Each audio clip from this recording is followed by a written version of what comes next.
Hello बेटा, last class में हमने दर्पण के बारे में पढ़ा था जहाँ परावर्तन होता है। अब हम लेंस के बारे में पढ़ेंगे।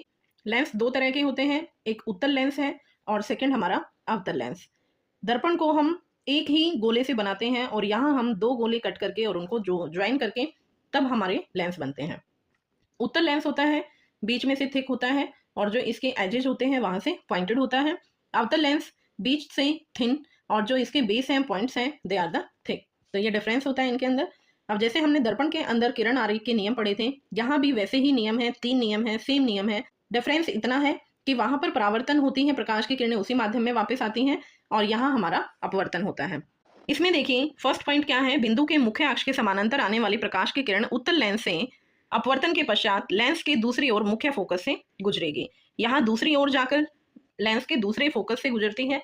अब क्योंकि यहाँ आप देख सकते हैं यहाँ दो हमने गोले लिए हैं और दो गोलों से हमारा ये लेंस बना है, तो इसलिए दो गोले हैं तो दो ही फोकस होंगे, दो ही वक्रता केंद्र होंगे। तो यहाँ हम F1 F2 टर्म्स यूज करेंगे, लेफ्ट साइड में F1 और राइट साइड में F2। तो जब समानांतर प्रकाश की किरण जाएगी तो वो कहाँ से पास करेगी, F से, तो दूसरे फोकस से जाकर वो पास करती है। अवतल लेंस की स्थिति में प्रकाश की किरण लेंस के उसी ओर स्थित मुख्य अक्ष से अपसरित होती हुई प्रतीत होती है। जैसे ये प्रकाश की किरण गई समानांतर, अब यहाँ अवतल लेंस क्या करता है, अपसरित करता है, प्रकाश की किरणों को फैला देता है। और उत्तल लेंस क्या करेगा, अभिसारित करेगा, उनको एक पॉइंट पर लाकर मिला देगा। अब यहाँ ये क्योंकि अपसरित हो रही है तो आगे तो ये मिलेंगे, हम इसको पीछे की तरफ जिस साइड से प्रकाश की किरणें आ रही थी वहीं पर इसको मिलाएंगे, तो ये भी क्या है, F1 से पास करेंगे। सेकेंड नियम इसका उल्टा है कि अगर मुख्य फोकस से गुजरने वाली प्रकाश की किरणें उत्तल लेंस के अपवर्तन के पश्चात मुख्य अक्ष के समानांतर आती हुई प्रतीत होती हैं। थर्ड पॉइंट है, लेंस के जो प्रकाशिक केंद्र से गुजरने वाली प्रकाश की किरण है वहां पर C से गुजरती थी, यहाँ केंद्र बिंदु O से गुजरेंगी ये प्रकाश की किरणें। तो ये बिना किसी विचलन से निर्गत होती हैं, मतलब अगर O से आ रही हैं तो O से ही ये वापस जाएंगी। अब यहाँ पर भी हमारे केसेज हैं अलग अलग। वहां हमने अवतल दर्पण के 6 केस किए थे, यहाँ आप उत्तल लेंस के 6 केस करेंगे और अवतल लेंस के 2 केस रहेंगे। जैसे ये देखिए, ये किरण आरेख है। इन किरण आरेख में आप देख सकते हैं पहले केस में अनंत पर वस्तु को रखा तो प्रकाश की किरणें समानांतर आ रही हैं और वो F पॉइंट पर मिल रही हैं। सेकंड केस में आप यहाँ से देखते हैं हमने 2F से परे, C से परे वस्तु को रखा तो यहाँ पर जो प्रकाश की किरणें एक समानांतर गई, दूसरी O पॉइंट से पास करेगी। तो O पॉइंट से जब पास करेगी तो F और 2F के बीच में हमारा यहाँ प्रतिबिंब बनता है। और उल्टा प्रतिबिंब बन रहा है, 2F पर जब हमने वस्तु को रखा तो हमारा जो प्रतिबिंब बनेगा 2F2 पर बनेगा। F1 एंड 2F1 के बीच में जब हम वस्तु को रख रहे हैं तो यहाँ जो प्रतिबिंब बनेगा 2F2 से परे बनेगा। नेक्स्ट केस है हमारा, जब हम F1 पर वस्तु को रख रहे हैं तो यहाँ पर जो प्रतिबिंब बनता है, ये प्रकाश की किरणें बिल्कुल समानांतर गई हैं एक दूसरे के, तो ये कहीं भी मिलती हुई प्रतीत नहीं होंगी, तो हम कहेंगे कि यहाँ प्रतिबिंब बनेगा वो अनंत पर बनेगा। F2 और O के बीच में जब हमने यहाँ पर वस्तु को रखा तो जो प्रकाश की किरणें हैं यहाँ इनका गैप बढ़ता हुआ जा रहा है, तो हम इनको पीछे की तरफ एक्सटेंड कर देंगे और हमारा जो प्रतिबिंब बनेगा वो सीधा बनेगा और बड़ा बनेगा। जिस तरह से बेटा हमने अवतल दर्पण के केस में 6 पॉइंट किए थे, सेम यहाँ उत्तल लेंस के केस में है कि अनंत पर अगर आपने वस्तु को रखा है तो F2 पर बनेगा, अत्यधिक छोटा बनेगा, वास्तविक और उल्टा बन रहा है। 2F1 से परे रख रहे हो तो F2, 2F1 से परे रख रहे हो तो जो प्रतिबिंब बनेगा वो F2 और 2F2 के बीच बन रहा है, छोटा बन रहा है, वास्तविक और उल्टा बन रहा है। यहाँ पर भी 5 केसेज में वास्तविक और उल्टा बन रहा है और जो लास्ट वाला केस है वहां हमारा प्रतिबिंब आभासी और सीधा बनेगा। अब यहाँ अवतल लेंस के भी हमारे 2 केसेज हैं। फर्स्ट केस में हम अनंत पर रखेंगे और सेकेंड केस में अनंत और लेंस के बीच जो प्रकाशिक केंद्र है O पॉइंट, उसके बीच में हमारा वस्तु रखी जाएगी। अब यहाँ जब हमने समानांतर किरणें अनंत से आती हुई प्रतीत हो रही हैं हमें, तो ये मिलेंगी F पॉइंट पर, तो अत्यधिक छोटा प्रतिबिंब बनेगा, आभासी और सीधा बनेगा। और जब अनंत और O के बीच में रखेंगे तो हमारा प्रतिबिंब छोटा, आभासी और सीधा और F1 और O के बीच में बनेगा। ये केस देखें, यहाँ हमारा कहाँ बन रहा है, F1 और O के बीच में। अब है अपवर्तक सूचकांक, ये एक कांस्टेंट इकाई होती है, अपवर्तनांक भी हम इसे कह सकते हैं, और यह हमें ये जानने में सक्षम बनाता है कि जो प्रकाश है वो भौतिक माध्यम से कितनी तेजी से यात्रा करता है। जैसे जो प्रकाश की किरणें हम अपवर्तन में पढ़ते हैं कि एक माध्यम से जो प्रकाश की किरणें दूसरे माध्यम में जाती हैं तो वो सीधी जाने के बजाय वो या तो मुड़ जाती हैं विलंब की तरफ या उससे दूर चली जाती हैं। तो यही होता है हमारा, और ये हमारा अपवर्तनांक बताता है कि किस माध्यम में कितनी तेजी से यात्रा करता है, उसकी वैल्यू पर डिपेंड करता है। अब अपवर्तनांक 2 तरह का होता है, एक है निरपेक्ष अपवर्तनांक और एक है सापेक्ष। जब किसी भी माध्यम में प्रकाश की किरणें निर्वात से किसी माध्यम के अंदर जाती हैं तो उसे हम कहेंगे निरपेक्ष अपवर्तनांक। और जब दो माध्यम हमारे पास होते हैं, एक सघन है एक विरल माध्यम है, तो वहाँ से जो प्रकाश की किरणें जाएंगी उसे हम अपवर्तनांक को सापेक्ष अपवर्तनांक कहेंगे। अब निरपेक्ष अपवर्तनांक, अपवर्तनांक एक आयामहीन राशि होता है। आयामहीन राशि क्यों है? क्योंकि ये n = c/v के इक्वल है। तो c की भी जो इकाई होती है मीटर पर सेकंड हम लेंगे, v की इकाई भी मीटर पर सेकंड लेंगे, तो दोनों इकाई एक दूसरे से कट हो जाएंगी, तो वो आयामहीन होगा। तो ये क्या है, किसी दिए गए पदार्थ या माध्यम के लिए अपवर्तनांक को निर्वात में प्रकाश की गति और उस माध्यम में प्रकाश की गति बीच का अनुपात माना जाता है जिस पर वह जाता है। तो किसी माध्यम के लिए अपवर्तनांक को छोटे n से दिखाया जाता है। तो n की जो वैल्यू आएगी हमारी n = c/v। c निर्वात में प्रकाश की गति है और जो v है वो माध्यम में प्रकाश की गति है। नेक्स्ट, सापेक्ष अपवर्तनांक। सापेक्ष अपवर्तनांक क्या है? विभिन्न माध्यमों में प्रकाश के लिए वेग निम्नलिखित रूप में अपवर्तनांक दे सकता है। जैसे हम यहाँ पर देखें, हमारे पास दो माध्यम है।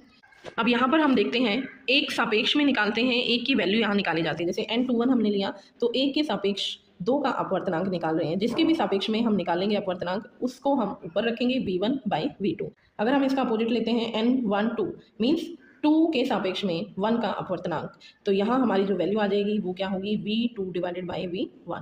इस तरह से हम एक माध्यम से दूसरे माध्यम में यहाँ अपवर्तनांक निकाल सकते हैं। ये डिफरेंस की फॉर्म में है। जब प्रकाश की किरण निर्वात या वायु से चलकर किसी माध्यम में प्रवेश करती है तो यहाँ निर्वात के सापेक्ष में उस माध्यम का जो अपवर्तनांक होगा उसे हम निरपेक्ष अपवर्तनांक कहेंगे। और सापेक्ष में क्या है, जब प्रकाश की किरण किसी माध्यम से दूसरे माध्यम में प्रवेश करती है तो पहले माध्यम के सापेक्ष दूसरे माध्यम के अपवर्तनांक को सापेक्ष अपवर्तनांक कहा जाएगा, μ1/2। ये हमारे दो केस होते हैं। जब ये प्रकाश की किरण विरल माध्यम से सघन माध्यम की तरफ आती है तो ये सीधी जाने के बजाय ये इस अभिलंब की तरफ मुड़ जाती है। और जब सघन से विरल माध्यम में हमारी प्रकाश की किरण आएगी तो ये ऐसे सीधी जानी चाहिए, सीधी जाने के बजाय वो क्या होगी, विरल माध्यम में अभिलंब से दूर चली जाएगी। अब देखिए, ये है हमारा कांच के स्लैब से अपवर्तन। कि कांच का स्लैब अगर आप लेते हैं तो कांच के स्लैब में कैसे अपवर्तन होता है, मतलब जो प्रकाश की किरणें हैं वो सीधी जाने के बजाय मुड़ जाती हैं। तो यहाँ क्या होगा, जब प्रकाश की किरणें कांच के स्लैब से गुजरती हैं तो ये सीधी नहीं जाती हैं। कैसे? फर्स्ट ये माध्यम है एयर, सेकंड जो हमारा कांच से जब प्रकाश की किरणें जाएंगी ये सेकंड माध्यम है, फिर से प्रकाश की किरण बाहर की तरफ निकल रही है। तो यहाँ जो ये EF किरण आई और इस पर जब हमने N अभिलंब ड्रॉ किया तो प्रकाश की किरण फर्स्ट माध्यम से सेकंड माध्यम में जब आती हैं तो वो प्रकाश की किरण सीधी जाने के बजाय F पॉइंट L की तरफ जाने के बजाय वो क्या हो जाता है, अभिलंब की तरफ मुड़ जाती है और ये इस तरह से आती है। अब यहाँ से फिर से जब ये प्रकाश की किरण बाहर की तरफ निकलेगी सेकंड से फर्स्ट मीडियम में, तो यहाँ ये नॉर्मल से अभिलंब से दूर चली जाती हैं। अब ये फिर ऐसे सीधी आनी चाहिए थी, लेकिन ऐसे ना आने के बजाय ये अभिलंब से दूर मुड़ गई और GH से ये पास होती हैं। तो ओवरऑल जब हम यहाँ रिजल्ट देखते हैं इस कांच के स्लैब को हटाकर, तो यहाँ हम क्या करते हैं, इधर EF पिन रखेंगे और दूसरी तरफ से हम इसको ऑब्जर्व करते हैं। दूसरी तरफ से जब हम इस पिन्स को देखते हैं तो हमें ये GH पॉइंट पर दिखाई देती हैं। तो इन स्लैब्स के थ्रू जब हमने इन पॉइंट्स को ऑब्जर्व किया और फिर स्लैब हटा के जब हमने लाइंस ड्रॉ की तो इन लाइंस से हमें ये पता चला कि EF लाइन P की तरफ आने के बजाय वो H की तरफ चली गई थी। तो इन दोनों लाइंस के बीच में जो ये डॉटेड लाइन है और जो ये डार्क लाइन है, इन दोनों लाइंस के बीच में जो गैप आया OL gap, this gap is known as पार्श्व विस्थापन।